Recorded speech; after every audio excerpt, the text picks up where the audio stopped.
They'll be calling you a radical. I've been really hesitant to do this for decades. I don't show my artwork ever, ever. These are my post-ignorance paintings. I think some of the most important ones, probably these most important ones. As we got breaking news down at Fukushima, as the squids in Santa Cruz are all committing suicide, the young squids. And I love the marine biologist. She says, oh, I think it's because they got some poison algae. Yeah, no shit, plutonium. These are big stories. All these beautiful mammals showing up on the beach, dead. Now the very essence, we're getting towards the core creatures.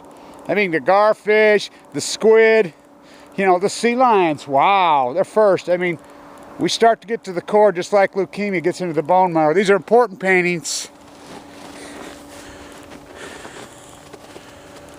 This is the post-ignorance painting right here. This is it.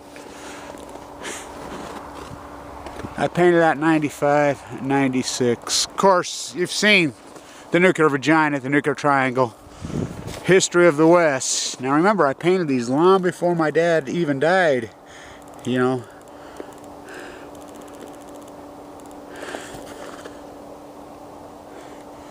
Before I had leukemia. Academia, of course.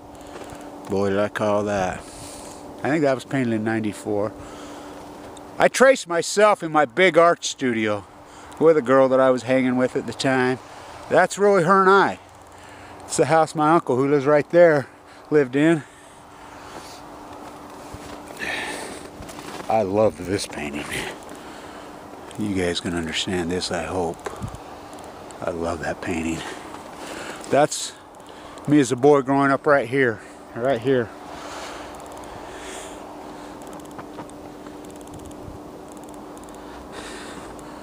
It's my tribute to my mom, my grandma. I use the old retro clothespins too on the tractor. That's her house, that's my grandma's house, that's my great-grandma's house. I really adore this painting right here. I think this is the one that's indicative of me forecasting my life. I painted this in 93, I believe. Of course, you guys watch me paint that with tomato soup.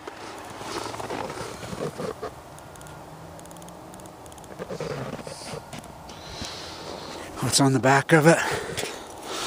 Popism is dead. Painted with tomato soup. Oh, that's Warhol's excuse me, sorry. Picasso's tripod. What's on Picasso's tripod? What's this old film?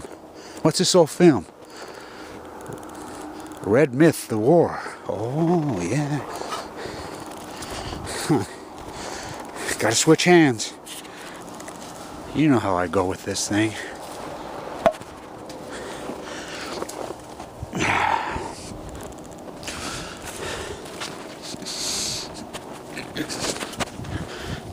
Yeah, that's the first time I've missed it. Maybe that's a good sign. Now, that's my friend Whitey who's passed.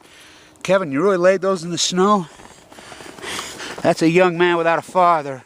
When I was a contractor, I used to get all these young men come to me, and you could see they grew up without fathers, and you could see the damage. Can't believe you laid those in the snow.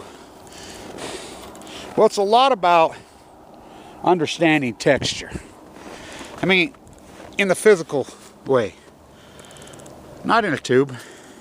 You know, you have to understand. I always think of Polk, who lived right over that mountain. We grow up in this big, broad, open, wide landscape. This is the Delta. This is one, I mean, you want to talk about a romantic place. Talk about pain.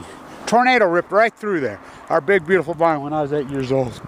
Not very long before Bobby Kennedy, or after Bobby Kennedy was killed. That's the metal that I used. And I think it's significant that came off that barn. The tomato soup, this was the tomato capital of the world right here on the ancient lake floor. That's the old Art Deco school they're going to tear down. Leslie Hott's a masterpiece that I grew up at. The old Mormon church, this Mormon experiment. Very first people in all this whole region, they call this the Big Bend in the River, were right there, my great-great-grandparents. I think it's significant because on that side of the tracks is all Italian tomato farmers. Del Monte was headquartered here, right here. Co-ops all over, and the Mormons were communal, and so were the Italians, and they co-opt farmers and brought them here from Italy to raise tomatoes. That's the Great Causeway that goes across the Great Salt Lake. probably one of the greatest feats of mankind, the wood causeway, which I have some stuff made of it. I had a vase made out of it by a beautiful artist. The old cement mixer of my grandfather, Abraham Hunsaker IV, who owned all those beautiful sand pits, the cleanest, purest white sand washes across here, comes out of these landscapes. I have scars all over my body for it. 10,000 plaster jobs. My whole life's rooted in nothing but art. Nothing but art. Fukushima changed my world, yeah. And then, of course, I got AML leukemia. My father nuked to death. These paintings are significant. This is the first time I've ever showed them. This is the one. This is the painting right there. That's the painting that started this all. This is the poster. Now I have 3 great big, huge, tall ones that are important. They're in the house, and I have this beautiful one of this naked girl on her back dropping a ball on a chair that I really, really love. That's a post-ignorance painting too, but it's hanging on the wall. It's actually framed. Now why aren't they framed? Because I'm not framed. They've tried to frame me many, many times. They've tried to frame me many times. You can't frame me. Keep fucking trying, fuckers. People have tried. I've been through this my whole life. I'm unframed. You're not framing me. Yeah, I'm outdoor on a fucking clothesline because I'm like an organic, mutated fucking sunflower. Literally, plutonium mutated. Flowing on the fucking desert floor. On the ancient lake floor.